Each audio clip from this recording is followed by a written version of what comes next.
What happens when you're short on talent? Okay, that was a low blow. That too was another low blow. We're going to be talking about somebody that matches those characteristics, Mr. Kevin Hart. And the person that spoke a lot about him also matches that description in Cat Williams. But we'll get into all of that in a minute because the beef is real. However, I have to go with Katt on this one because there's some merit to his conversation. Some time back, Too Strong covered a whole bunch of celebrities. In fact, we ran out. I think that was our problem. We went after everybody to expose everything, and we ran out of people. I don't know how good you got to be to run out of content for Hollywood, but we did. But we did cover Kevin Hart.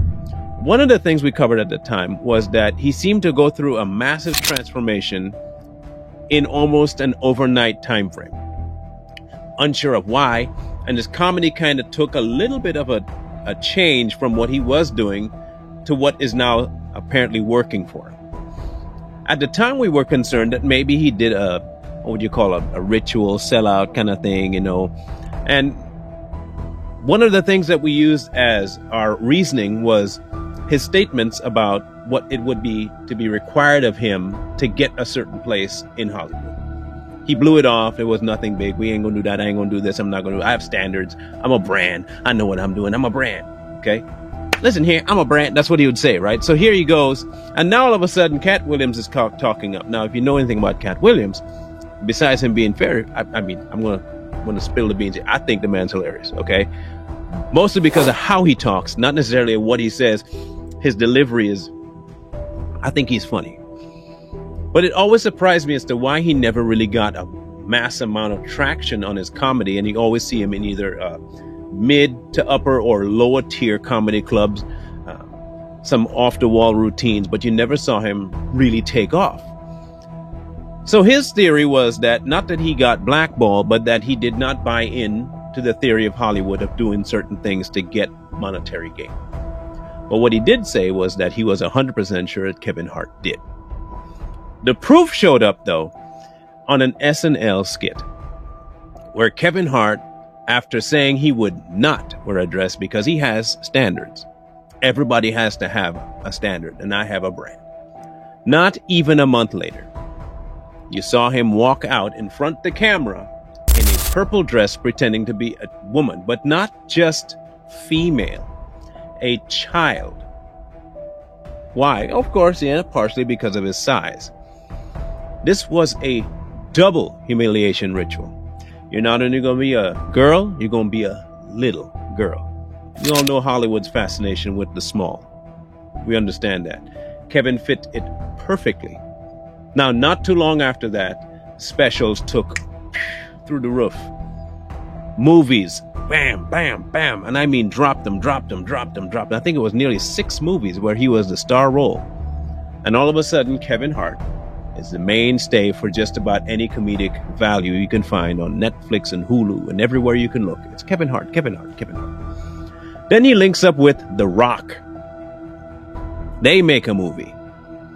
And all of a sudden now, The Rock and Little Man are the pair to be. We all know about The Rock. Now, I'm not going to make a whole lot of correlations, but I'm going to leave some to your imagination. The Rock has notoriously talked about children inappropriately.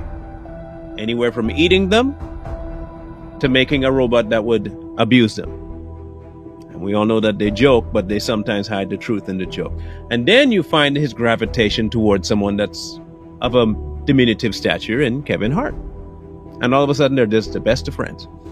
I'm not saying anything is taking place. Again, that's for you to decide. I'm just giving you what I know to be factual about their relationship. They're always together, or they're always jabbing fun at each other. They're always trading banter, talking about each other.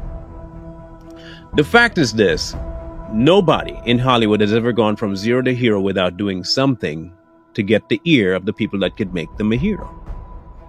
Katt Williams knows all too well what it takes and what he won't do. And he has not done it. To his defense, he's been branded crazy. He's been sent to jail. He has been put through the ringer simply because he will not give up at least that. I'm not saying Katt Williams is moral master and that we should all follow and try to be like Katt. I'm just saying that there are certain things that he himself will not do for fame. Can't say the same about Kevin Hart. The same could be said about Dave Chappelle. He was also saying, I would never wear this, I gotta have my standard and blah, blah, blah, blah. I would never do that. Lo and behold, gets in the movie, has to dress like a woman. They all sell out. They talk a big game, but now he's making his money. Not too long after that, the Chappelle Show. But it imploded. Now with Kevin Hart, he has still sustained it. So one of two things have to be true. Either you are a real brand, or you are maintaining your sacrifice that you initially started to keep this going. And I think his sacrifice lies in his relationship with The Rock. I'm honestly believing that Kevin Hart and The Rock are more than just friends, and they have something to do with each other's success. One sold out before the other, obviously, but they both sold out. Now, for whatever intent and purpose they did it for, we all know the ends to which they done it. And now we also know the influence that they have over not just adults, but kids. You might say that they're not putting that stuff in front of children. It's not just that they're putting it in front of children. It's who they work for putting it in front of children. The majority of people already have no problem having their children sit in front of certain inappropriate movies. Now you put them in inappropriate jokes. It's just a joke, right? You put it on repeat, cycle long enough, people start to be okay with it. Now, whether or not this is true, I'm only going based on what is seen. Again, seen, not implied, seen. And from what we see, Kevin, it seems like you paid a pretty hefty price to get the kind of riches you want. And in the end, it looks an awful lot like Katt Williams was right. And I think he may have been right about what? Everything.